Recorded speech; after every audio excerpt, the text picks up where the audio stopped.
Bunge la Mwananchi. Mashinani. Bunge la Mwananchi. Mashinani. Well, thank you very much, National Bunge la Mwananchi members of the fourth estate.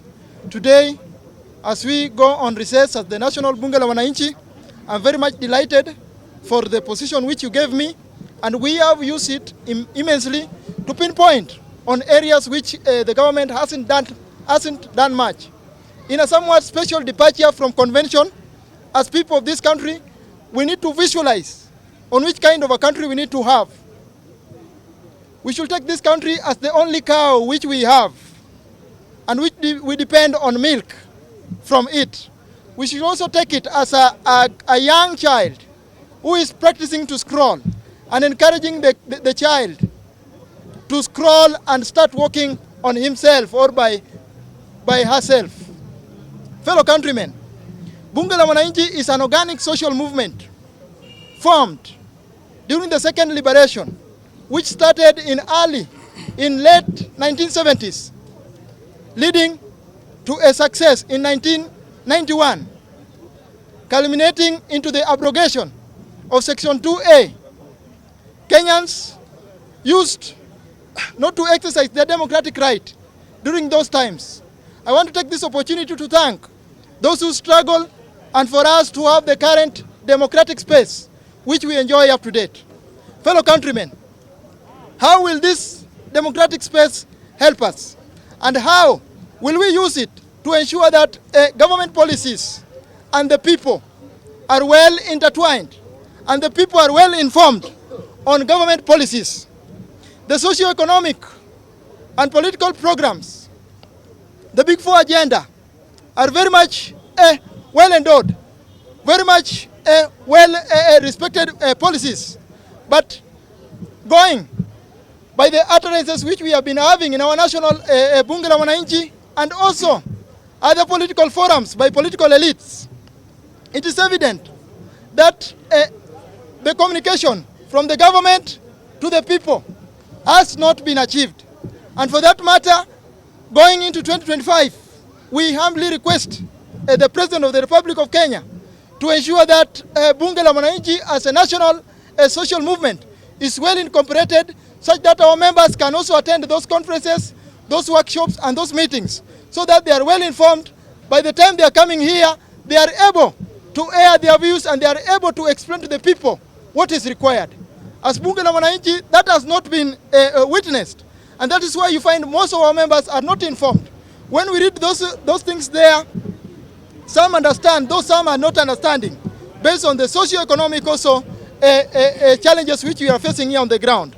We know that our country encompasses different political parties. People are affiliated politically. We have people from different ethnic background, people from different levels of Maslow hierarchy of needs. And for that matter, the security sector must also know how to approach. We know people are going through a lot, and we must ask these people, the extremists, what are the challenges they are facing. The government must come in a hand to provide a stable environment for people to do business. The small, medium enterprises must be well implemented,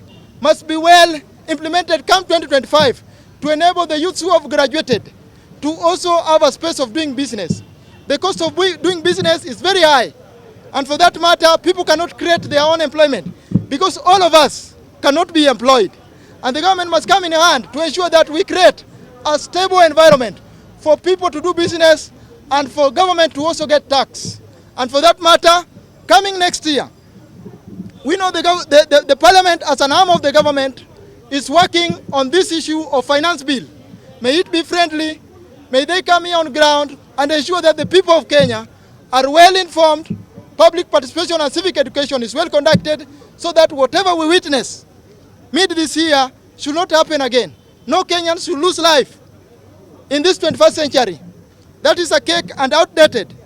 We depend on each and everyone in the issue of tax, and also as a sovereign state. We are all one nation, one people, and therefore we must come and listen to one another. We should not be very radical to one another. The extremists, just as I had said earlier, we must understand them and know what What are they agitating for? How can it be implemented?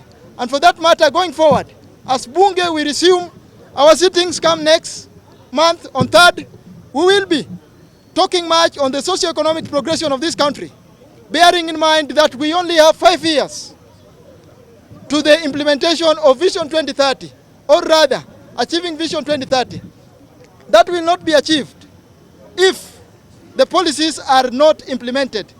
That will not be achieved if the government is not serving people.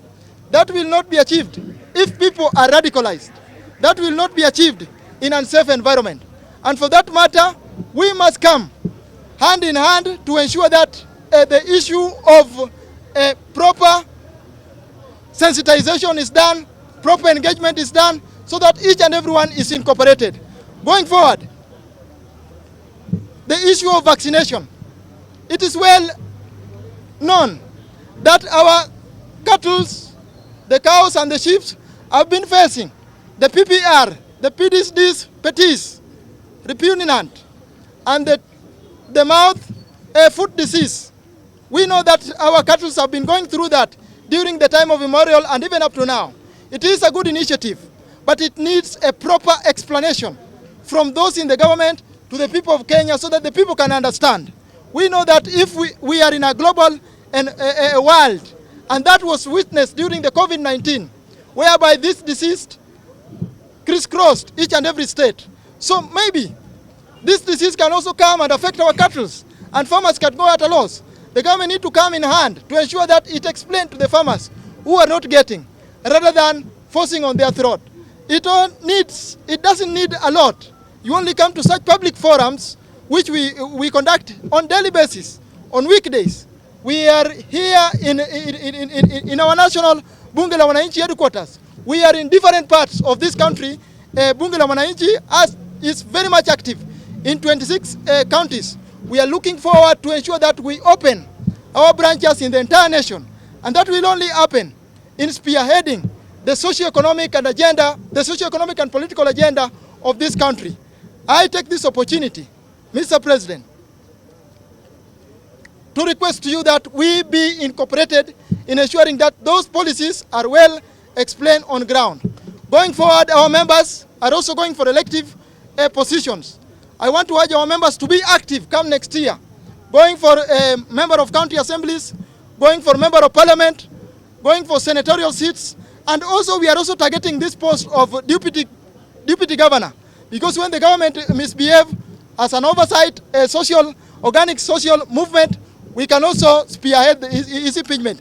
So our members must also not only lament. Next year we are going to nurture people. I know this time I have created a safe environment. I have created a safe ground. Thanks to our media, the Fourth Estate, the online media, for your support. We are going to support our members. Next year, we are reorganizing ourselves to ensure that our members go for those seats, irrespective of your political party, irrespective of your ethnic background, irrespective of your level in the Maslow hierarchy of need. I therefore urge members that we are taking over. Our first objective is taking over Nairobi City County. The assembly has failed us.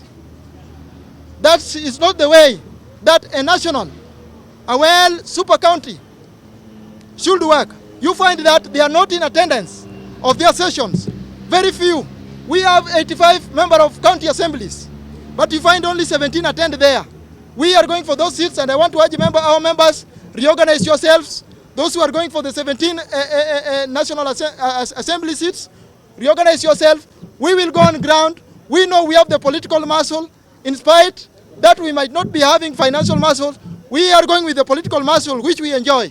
And to ensure that our members are elected there so that we work for the people of Nairobi. We work for the people of Nairobi to ensure that Nairobi comes to its lost glory. To ensure that our agenda and our spirit is spread in the 47 counties in the Republic of Kenya. With those many remarks, that is my kicker, and I wish each and everyone, our members, a Merry Christmas and a Happy New Year.